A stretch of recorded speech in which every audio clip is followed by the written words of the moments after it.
5 unexpected facts about Star Wars you never knew about. Hey guys, today we're going to list 5 unexpected facts about Star Wars you never knew about. Let's get right into it. Number 1. Darth Vader has a lot of issues. The first name that comes to mind when we think of Darth Vader is James Earl Jones, the man behind the series' most infamous villain. But the man in the costume was someone entirely different, David Prowse, a British bodybuilder, and Prowse isn't one of Lucas's favourite people. According to Prowse's website, which has since been removed, he has been barred from attending any Lucasfilm-associated events, which include conventions and other Star Wars celebrations. When Prowse inquired about the situation, he was told that "I have burned too many bridges between Lucasfilm and myself, no other reason given." Lucas did not elaborate, but rumours about the feud abound, with many believing that Prowse was overly vocal in his displeasure when he learned that another actor, Sebastian Shaw, would be used for the Vader unmasking scene. Meanwhile, nobody's true identity has been shrouded in as much mystery and speculation as Darth Vader's. The entire universe wondered for 7 years, how does he appear? How horrifying is he? When the mask finally came off in Return of the Jedi, Lucas knew it had to pack a punch. So he considered finding someone famous to stand in for Darth Vader, perhaps a legendary British stage actor like Laurence Olivier or John Gielgud. According to the making of Star Wars Return of the Jedi, Lucas quickly rejected that idea, fearing that it would distract people from the story and that they wouldn't take it seriously. But we can still imagine Olivier as a dying Darth Vader delivering dramatic emotions. How is that not Oscar-worthy? Number 2. Carrie Fisher and Harrison Ford partied with Monty Python and the Rolling Stones while filming The Empire Strikes Back. Fisher wrote in a 1999 essay for Newsweek that she rented a London townhouse from Monty Python member Eric Idle in 1979, where she stayed while filming The Empire Strikes Back. One night, Idle visited after returning from Tunisia, where he and the other Python members had filmed Life of Brian. Fisher wrote, "He brought this drink that he said they gave the extras so they'd work longer." Fisher then added, "I called it Tunisian table cleaner." Harrison Ford stopped by, as did the Rolling Stones, who were recording down the block.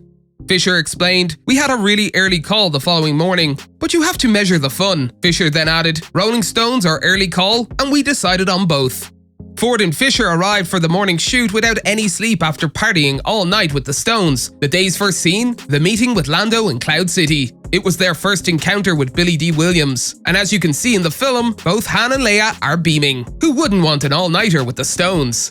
Number 3. Empire Strikes Back revealed Boba Fett's face. You can be excused for not noticing because you would have needed inside knowledge of the production to know what you were looking at. As Jeremy Bulloch, who plays Boba Fett, explained in a 2000 interview, "One day I was sitting around in the Boba Fett outfit, and I was asked if I would mind playing this Imperial officer because there was nobody to play the part. Lieutenant Shekel was the character in question, and he didn't even have a name yet." Bulloch described his scene as, "Luke, it's a trap." Princess Leia says in Cloud City, "I yank her away. You saw me earlier as Boba Fett shooting at Mark Hamill. We caught a glimpse of Boba both with and without the mask in one scene and didn't even realize it."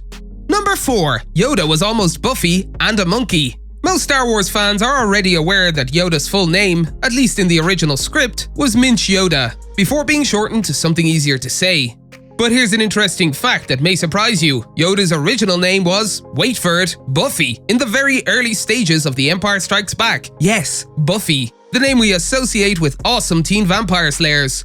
If Yoda had been given this very un-Yoda-like name, the world would have been a very different place. Furthermore, long before master Muppeteer Frank Oz created Yoda with animatronics and puppetry, the plan was to hire an actual actor, a simian actor that is.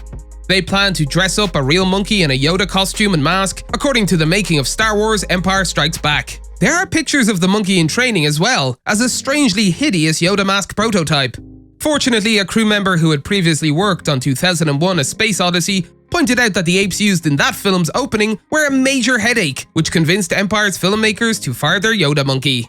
Number 5. Boba Fett first appeared in a parade at a county fair. Most people believe that the legendary bounty hunter Boba Fett first appeared in The Empire Strikes Back in 1980. Hardcore fans, however, believe it happened a little earlier, in the much maligned Star Wars Holiday Special in 1978, and they'd be correct.